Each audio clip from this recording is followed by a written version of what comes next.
People were saying that like, oh, how could the mom not know that she was pregnant? Well, I looked at pictures of her in January of her in a cheerleading outfit. She's like actively cheerleading and stuff. And she looks pudgy, but I wouldn't say that she definitely looked pregnant. She just looked a little bit pudgy. Don't abandon your baby. New Mexico offers safe places for you to give up your baby. Okay, so we have the affidavit for arrest warrant. This is for May 10th, 2023. Affiant is Detective Barnabas Gonzalez, employed by Artesia Police Department. He's been on law enforcement for 7 years. On January 27th, 2023, at approximately 2:45 a.m., Detective Gonzalez was contacted in reference to a death investigation. I was advised ER staff at Artesia General Hospital had found a deceased newborn baby in the restroom trash can after a 19-year-old female had given birth in the restroom and did not tell anyone about it. You guys can't read this. I'm sorry. I'm sorry, guys. I'll read it to you guys. Don't worry about it. Okay. In Artesia General Hospital, I spoke with the officers and was advised of what had happened. I was informed the suspect, Alexee Trevizo, was currently being prepped for an emergency medevac flight. So again, this is the detective's report. The people that were there earlier were just the police officers. Ooh, why does it look like this? Is this page 2? Okay, she's being transported to Lovelace Medical Center in Roswell, New Mexico. I did not speak with Alexee before she was flown to Roswell. Number 4, I spoke with hospital staff one at a time who had witnessed the events and had tell me what they witnessed. The following is a synopsis. For further details, refer to Axon body cam recordings of Leila Lewis, Lori Aragon, and Hilliard Holiday, HT. I was informed Alexee had gone to the ER for lower back pain. Alexee had denied being pregnant and told nurse staff that she had regular periods and did not have sex. Alexee told nursing staff that she was currently on her period. This is a young woman who is very, very, very scared of telling her mom. I don't know what the dynamic is with like her dad. I think it's like her stepdad, but she's very, very scared about telling her mom. Lab work was done. Alexee was found to be pregnant. Alexee went to the bathroom and refused to come out after being inside the restroom for an extended period of time. Alexee did not come out until nursing staff got keys to security to unlock the door and told Alexee they were coming in. Alexee opened the restroom door, went back to her room. The nursing staff found the restroom covered in blood after Alexee had opened the door. The nursing staff started treatment of Alexee for what they initially thought was Alexee trying to harm herself or having pregnancy-related medical problems. The nursing staff checked the toilet and then found it empty. Yeah, so some of the staff members thought she was trying to hurt herself. Some of the staff members thought that she may have just had a miscarriage and that's why there was blood everywhere. And so that's probably why they checked the toilet to see if like there was any baby in there, if there's like any like, I don't know, some sort of like maybe like placenta, stuff like that. The nursing staff checked the trash can inside the restroom and found nothing in the top of the trash. The nursing staff was unsure if Alexee was experiencing an ectopic pregnancy, miscarriage, or trying to cause a self-induced miscarriage. Oof, that sounds so painful. She was at the hospital. She could have put the baby. Yeah, so in New Mexico, oh, do I have that page up? In New Mexico, they have like a no questions asked policy. So you can leave your baby at a hospital, a fire station, no questions asked. You can do it anonymously. So you can give it your child if you want to, and they won't come after you. I don't know. It's pretty wild how it's just like, hey, let me just put it in the trash can. But yeah, anyways. The nursing staff started treatment on Alexee while a hospital housekeeper, Leila, was called to clean the large amount of blood inside the restroom. I feel so bad. Hi, Katrina. Thank you so much for the 10. I appreciate it. Hello, hello. I hope you're having a good weekend. The nursing staff. So I feel so bad for Leila. We're going to watch her interview, and Leila's been through a very traumatic experience in her life. And for her to have to go through this, it's really tough. I was really happy that the detectives were so sympathetic towards her. Had a friend in high school that had the pregnancy until 8 months. She even had to tell her mom. They have a law in Nebraska for one day people were bringing in their teens to local hospitals. Wait, for one day, people were bringing their... Wait, what was the law? Hi, Adam. How are you doing today? Hey, Brandon. Yeah, we're doing a major update. So far, if you guys missed it, her defense attorney has already done an interview, and I don't like what he's saying so far. He's saying that, like, they're basically blaming the hospital staff. They're saying that the hospital staff gave her painkillers, probably alluding that the painkillers is what aborted the baby, possibly. And the lawyer was also like, and guys, have some sympathy here. She lost her son. She just lost her baby. Have some human emotions. It's just like, wait, what? That's like really hard to, because her baby was found in the trash bin. But I don't know. This is a really tough one. Like, I understand that you're young, you're scared shitless of your mom, you had sex, you probably hid it. But here's the thing, like I don't know how you're so scared that you could just dump your baby in the trash can. Let's say if it was if you thought it was a stillborn, you would call the hospital staff over to see if they can resuscitate your baby or do something about it, right? I don't know. That's like some intense fear of like your parent that I don't understand. I've never really experienced that before, but yeah, I don't know. I don't know how she could have had made so many bad decisions. Yeah, it's she's just really scared. But I also feel bad for her mom too, because her mom is getting shit from people. And honestly, I don't want to give her mom shit because we don't really know what's going on.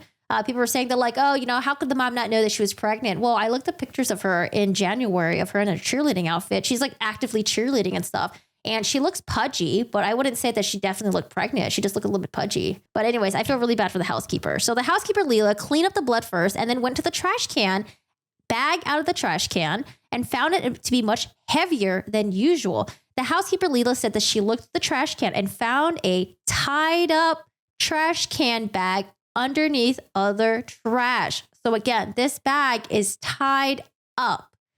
The housekeeper, Leela, said the trash can bag was folded over with the tied and underneath itself. So it seems like the trash can was tied, and then how there's like the extra stuff on top that was subsequently just folded underneath. But again, the trash can was tied. So let's say if there was a baby that was born that was crying or breathing, well, if you throw it in the trash can and then you tie the bag off, goodbye oxygen. The housekeeper said she observed what looked like to be a baby through the side of the trash can bag and called the nurses over to check if it was one. Two nurses, Lori Aragon and HT, came to check the bag. When they opened the trash bag, they found a newborn male that was already cold blue with no signs of life and a temperature of 95 degrees. One of the nurses, HT has a very interesting interview. HT is, you can tell he's like really like, he really hates the situation. Let's just say that. One of the nurses, HT, said that after they moved the deceased newborn to the room he was currently in, they had not moved anything else and had left him as they had found him. The items in the trash can with the newborn were paper towels and bags from the restroom and a tampon. They contacted the ER doctor, Heather Vasquez, who checked the newborn and called time of death at 2:28 a.m. Dr. Vasquez spoke with Alexee about the incident. Alexee told Dr. Vasquez the baby wasn't breathing when she gave birth. Number 7. I later reviewed Officer Williams' body cam video of when Dr. Vasquez spoke with Alexee about the incident. Alexee said the newborn came out of her and she didn't know what to do. Alexee said it was not crying or anything when she gave birth. Alexee said she just put it in a bag. Alexee said nothing was crying. She was referring to the newborn baby as nothing. And asked by Rosa about what Alexee did, Alexee said she put it in a bag. I then checked the newborn in Trauma 2 as I waited for an OMI field agent to arrive from Carlsbad. I observed what appeared to be this officer to be a full-term newborn male with a partial umbilical cord. I do have a quick question though. If she gave birth in the bathroom, how does she cut the umbilical cord? Someone brought this up in the Reddit as well. They were like, did she use her teeth or something to gnaw it off? Like, I don't know. How would you sever the umbilical cord? Can you just rip it with your hand? Is it that easy to rip it? You think she will lose in court? I'm glad you can read it. I don't know. If they find some really compelling expert testimonies, it could just be kind of like the Skylar Richardson, right? I observed the following AGH security footage at the emergency room for January 27th. The security footage has a hallway view of the restroom used by Alexee on January 27th. So this is where I think this is really important because it has like the time frames. There were people that were giving shit to the hospital saying they're like, oh, this is the hospital's fault because, well, there's a teenager who's denying that she's pregnant, even though she is pregnant. She goes to the bathroom and y'all don't check up on her. Like you should be kicking down the door to make sure that like she's like not doing anything weird in there. It's like, I mean, I don't know if the hospital's really allowed to do that, or like if they're allowed to just sit there and just like watch her use the bathroom. I think she still has like entitlement to her privacy.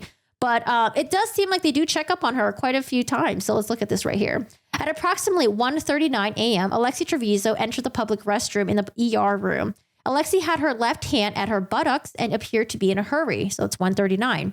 A minute later, Rosa checks on Alexee. 9 minutes later, Rosa checks on Alexee again. Roughly 4 minutes later, to 4 to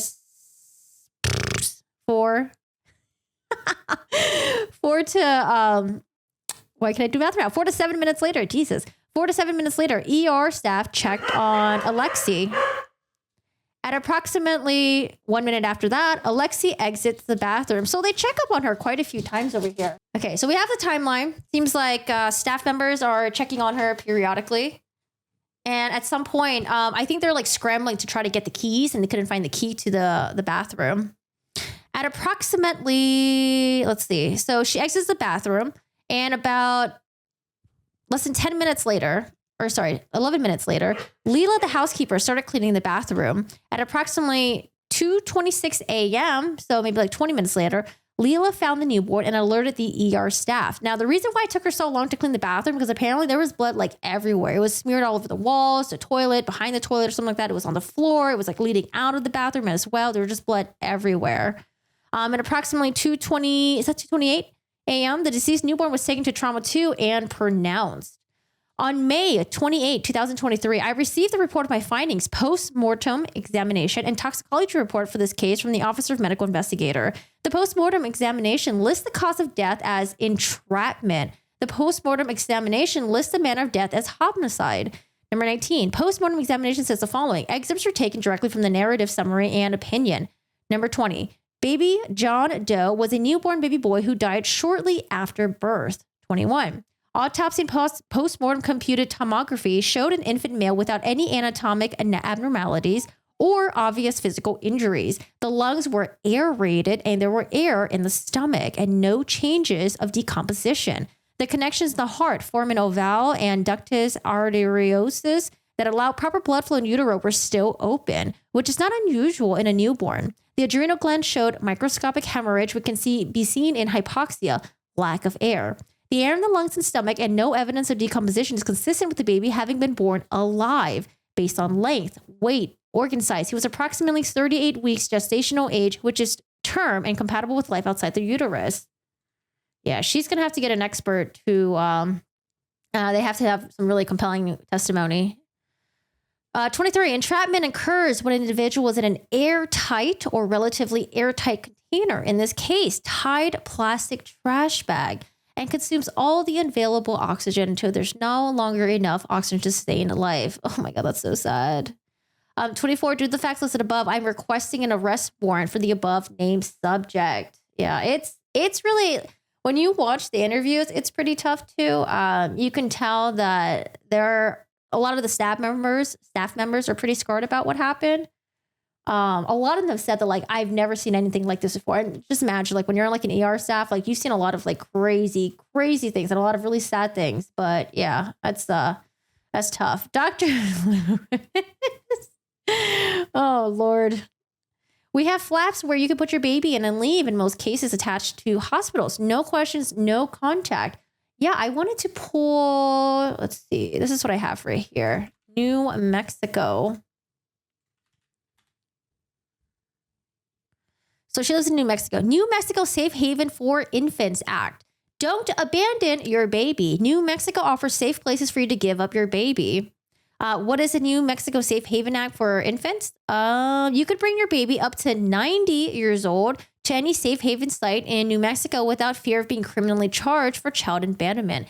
To be covered by the law, you must notify somebody you are leaving an infant. You cannot leave your baby alone. Where do I go to surrender my infant? In New Mexico, you may go to a hospital, which is where she was at. A hospital, law enforcement agency, fire station. But again, I get it that, like, I mean, I don't really get it, but I'm trying to get it. The fact that she was just really, really, really, really scared of her mom. But it just doesn't excuse you putting a baby in the trash, man. It's wild. The doctor was amazing in the worst of the moments. Apparently, the ER doctor, it like really fucked her up. Like, she was kind of a mess. A lot of the staff members were like, oh my God, like, you know, like she was kind of like shooken up about this whole thing. Yeah, it's crazy.